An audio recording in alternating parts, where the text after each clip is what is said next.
Welcome to the Right News Network. Hello and welcome. I'm Emma with the headlines that matter most right now.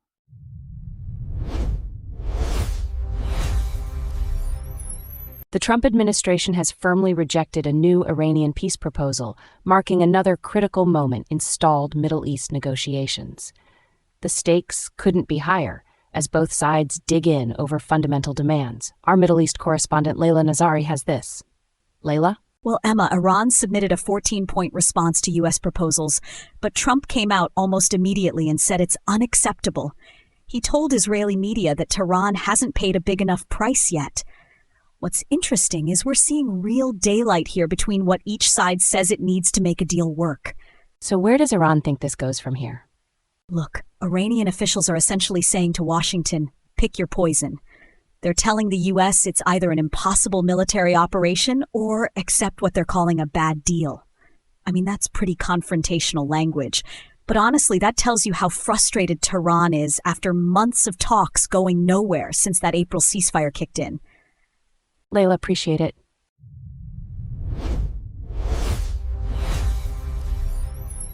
Remaining with world affairs, the conflict in Eastern Europe is taking on a new character as both Ukraine and Russia target each other's economic lifelines. Still with Layla, what's the significance of Ukraine going after Russia's oil fleet? Well, Emma, this is actually a big strategic shift. Ukraine's been hitting Russia's shadow fleet. These are tankers that operate outside traditional shipping channels to dodge Western sanctions. They're worth billions to Russia's war effort. If Ukraine can degrade that fleet, it seriously impacts Moscow's ability to fund military operations and keep its economy running. And Russia's responding with massive drone strikes, 268 drones in a single night. What's the endgame here? Look, I think we're seeing a shift toward attrition warfare, targeting economic targets. Russia's hitting Ukrainian ports and power infrastructure to break civilian morale and strain resources. Ukraine's hitting Russian energy exports for the same reason, to bleed Moscow's finances. This won't resolve militarily anytime soon. It's about who can sustain pressure longer through winter. Layla, appreciate the context.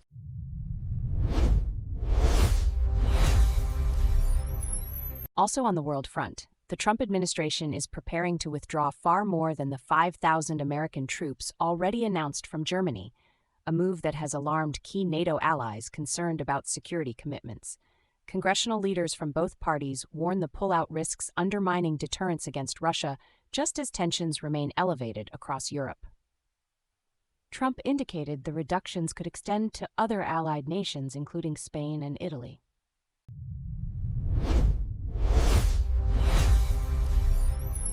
Remaining with world affairs, these trade tensions couldn't come at a worse time for the global economy. Our Washington correspondent Marcus Webb has more on what this means for American interests. Marcus? Well, Emma, what we're seeing here is Trump essentially doubling down on tariffs as a negotiating tool, and it's already rattling markets on both sides of the Atlantic.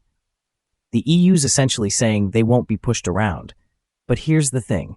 Germany's in a really tough spot because they can't afford to anger Washington when they're already dealing with security concerns in Europe.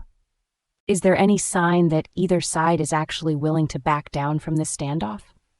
Look, I think what's interesting is that both sides are signaling they want to talk, but they're also publicly drawing lines in the sand. The EU's hinting they could target American agriculture and tech, which means American farmers and companies could see real pain pretty quickly. My sense is we're heading toward negotiations within the next few weeks, but neither side wants to look weak going in. Marcus Webb, appreciate the reporting.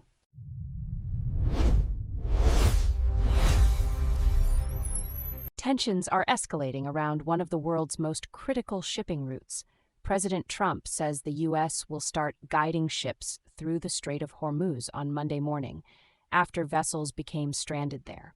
Oil prices have already fallen on the announcement, but the real test comes this week.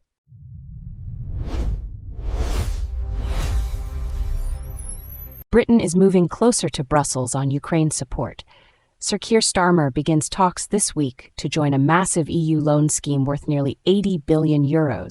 Back to Marcus Webb with more. Marcus? Well, Emma, The Prime Minister's heading to Armenia on Monday, where he'll sit down with European leaders about joining this fund that's meant to prop up Ukraine's economy long-term. What's interesting is, this is really about more than just money. It's about showing Kyiv that Europe's got its back, without having to wait around for Washington to decide how committed it wants to be. Is this essentially Britain saying it doesn't trust American support anymore? Look, I wouldn't say distrust exactly, but there's definitely concern about what happens if the political winds shift in the States. The EU's been nervous about relying too heavily on US security guarantees and bringing the UK into this scheme that strengthens Europe's hand significantly. It's a pretty big signal about where post-Brexit relations are heading. Marcus, appreciate the context.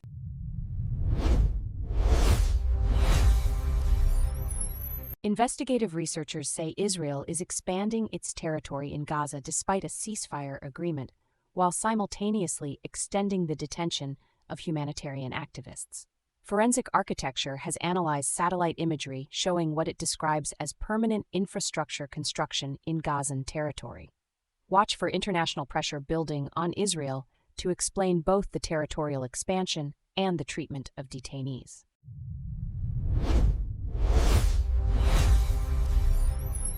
Oil markets and shipping companies are watching closely today as the Trump administration moves to break a months-long blockade in one of the world's most critical trade routes. The president announced that the U.S. will begin escorting commercial ships through the Strait of Hormuz starting Monday in what he's calling a humanitarian operation. The move comes as Iran signals the waterway will remain contested, setting up a high-stakes test of whether American military presence can restore global shipping flows.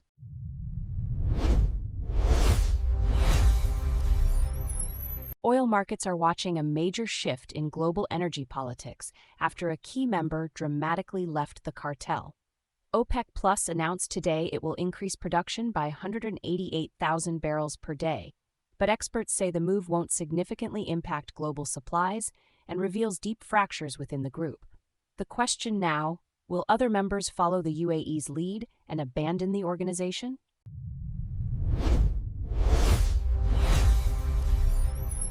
Concerns are mounting tonight over conditions inside Iranian prisons, where a Nobel Peace Prize laureate is hospitalized after a serious health crisis. The 54-year-old was transferred from detention to a local hospital this week after her family reported a sharp decline in her condition.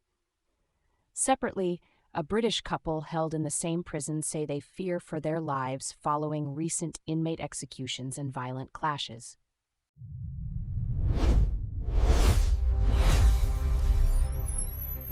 Time to go deeper. Beyond the headlines, our full analysis of the story shaping the world right now.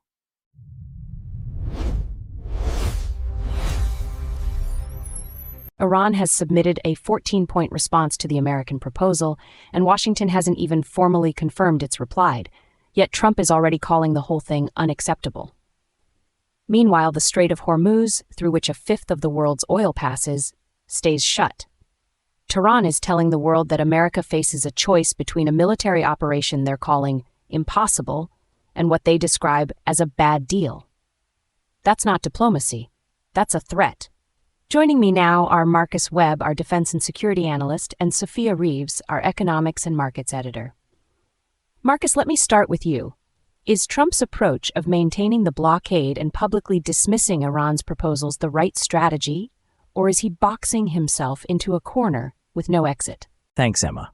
Let me be absolutely direct. Trump's instinct here is correct, and the foreign policy establishment's discomfort with his approach is precisely why his approach is correct. Iran's 14-point proposal isn't diplomacy. It's a delay tactic dressed up in diplomatic language. The mullahs have been playing this game since 1979. They submit proposals, they create the appearance of engagement, European capitals pressure Washington to ease off, and Tehran pockets the relief while advancing its nuclear program. We have seen this movie before. It's called the JCPOA, and it ended with Iran enriching uranium at 60%. Trump's refusal to validate Iran's framing, his insistence that Iran hasn't paid a big enough price. That is strategically sound. The blockade is real leverage. And you don't surrender real leverage for a 14-point document from a regime that has lied to the IAEA for decades. What concerns me is not Trump's instincts. It's whether the State Department bureaucracy will slowly hollow out his position before it produces results. But Marcus, here's the devil's advocate position. By publicly calling the proposal unacceptable before it's even been formally reviewed, isn't Trump undermining his own negotiating position? If you tell the other side nothing will work before you've read the document, why would they keep engaging? And, Sophia, what's your take on this? Because the Strait of Hormuz staying shut isn't just a geopolitical problem, it's hitting markets hard right now. Well, look, Marcus is right that Iran's track record is appalling, and I won't defend the regime for a second. But here's what I think Marcus is missing on the tactical question. The economic pressure being applied right now is a double-edged sword. Yes, Iran is hurting, but a closed Strait of Hormuz is also hammering energy markets globally. It's not just Tehran feeling pain. Every extra dollar on the oil price is a tax on Western consumers, on manufacturers, on supply chains that are still recovering from years of disruption. The data is clear: 20 million barrels a day through that strait. That's not an abstraction. And if this drags on for another 3 to 6 months with no resolution, the trajectory suggests we're looking at energy price volatility that feeds directly back into Western inflation figures. Trump needs a win here, and a win requires actually engaging with the substance of what Iran has submitted, even if the answer is ultimately no. I hear what Sophia is saying, but with respect, that misses the point entirely. The economic pain of a closed Hormuz is real. I'm not dismissing that. But the alternative, releasing pressure on a nuclear-armed threshold state to relieve short-term energy market stress, is catastrophically worse. You know what's more expensive than high oil prices? A nuclear Iran. A nuclear Iran that funds Hezbollah with impunity, that can threaten Israel's existence openly, that every Sunni state in the Gulf then feels compelled to match with their own nuclear program. That's the real economic catastrophe we're trying to prevent.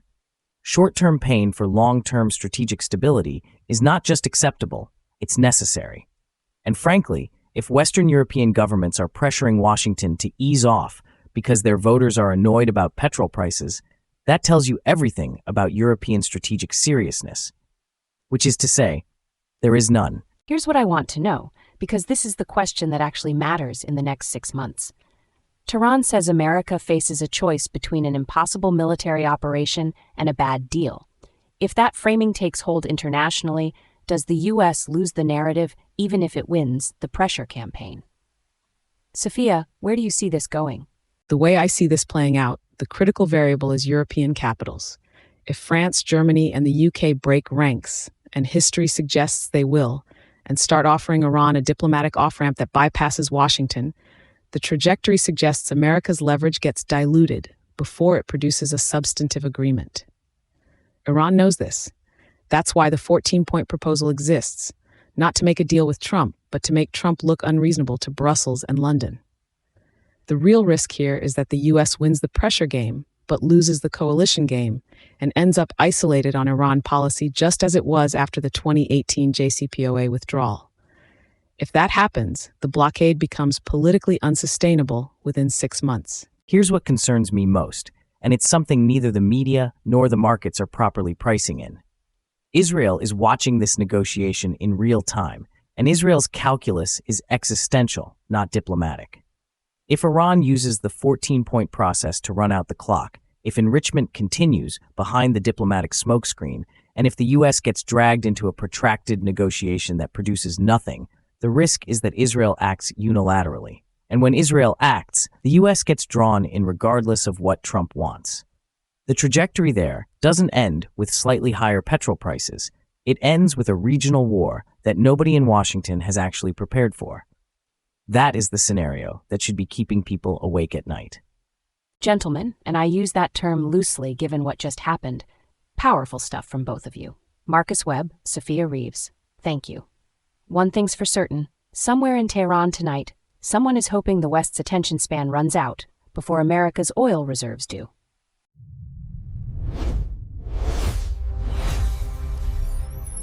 For the past several months, one of the most critical waterways on the planet has been effectively closed, and the world's oil supply has been held at the mercy of a regime in Tehran that shows no signs of backing down. Now President Trump has launched what he is calling Project Freedom, a U.S. naval escort operation through the Strait of Hormuz, beginning this Monday, warning that any interference will, quote, have to be dealt with forcefully. Iran, for its part, has declared the strait will never return to its pre-war status. The stakes for global energy markets, for American credibility, and for the entire strategic balance of the Middle East could not be higher. Joining me now are Sophia Reeves, our economics and markets editor, and James Chen, our geopolitical analyst. Sophia, let me start with you. Is Project Freedom a genuine strategic masterstroke, or is Trump walking America into an open-ended military commitment in the Persian Gulf? Thanks, Emma. Look, let's call this what it is. This is America finally doing what America is supposed to do when the global economic order is under direct attack. The Strait of Hormuz handles roughly 20% of the world's traded oil. It has been closed for months.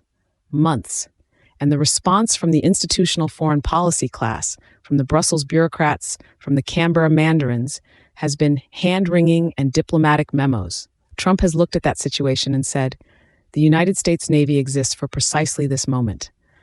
Douglas Murray has been arguing for years that the West's problem isn't capability, it's will.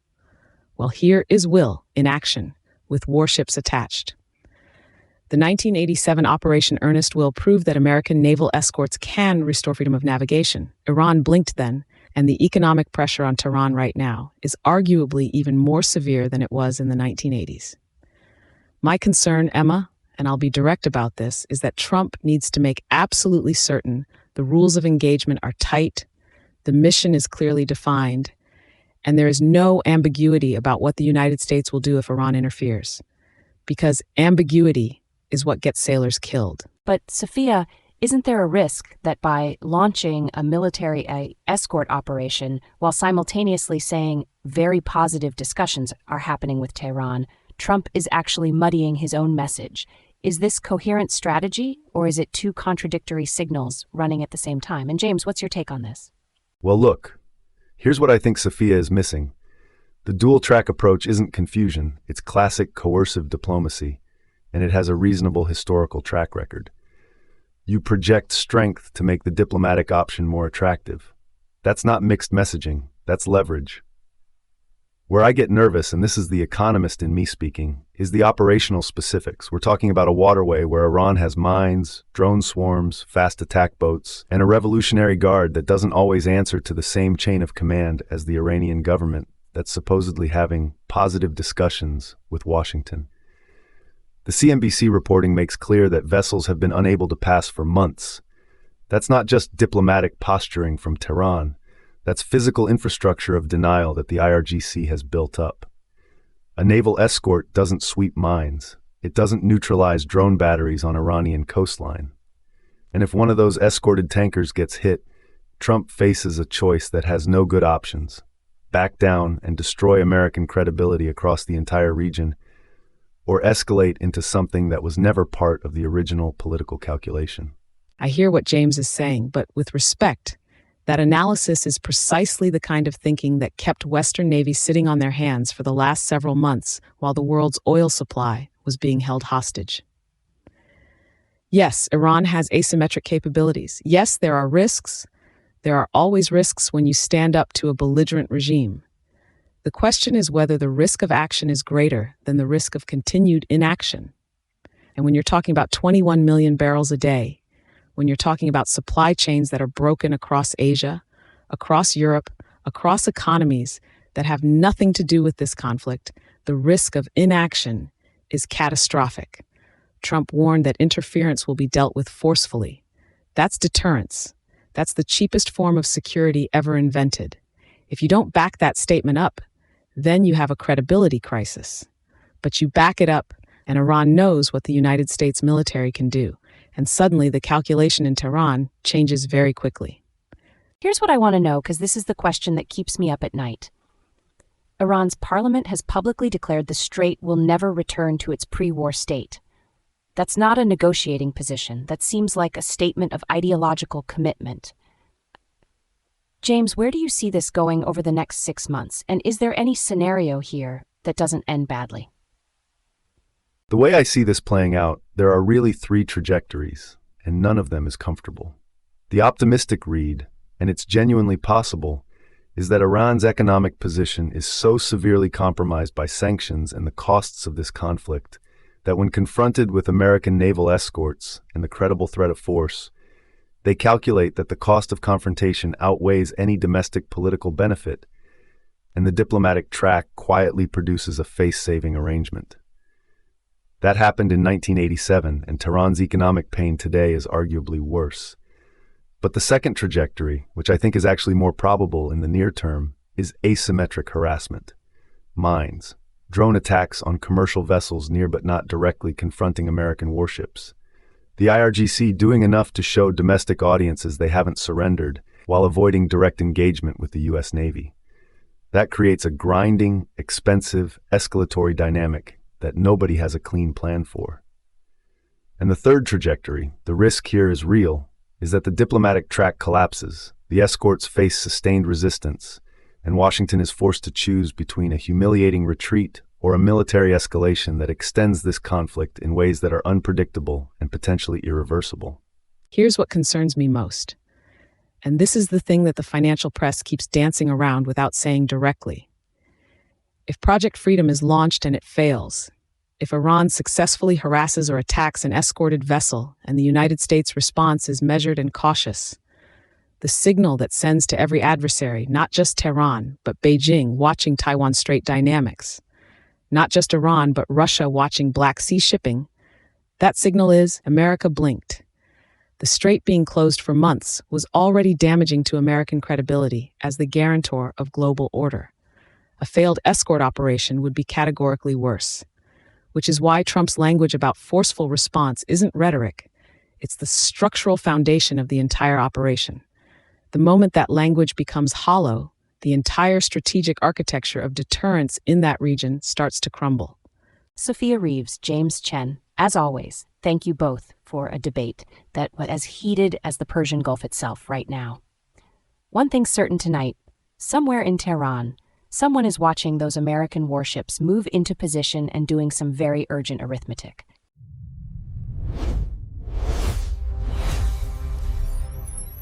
That wraps up today's top stories. I'm Emma. Thank you for watching, and we'll see you next time.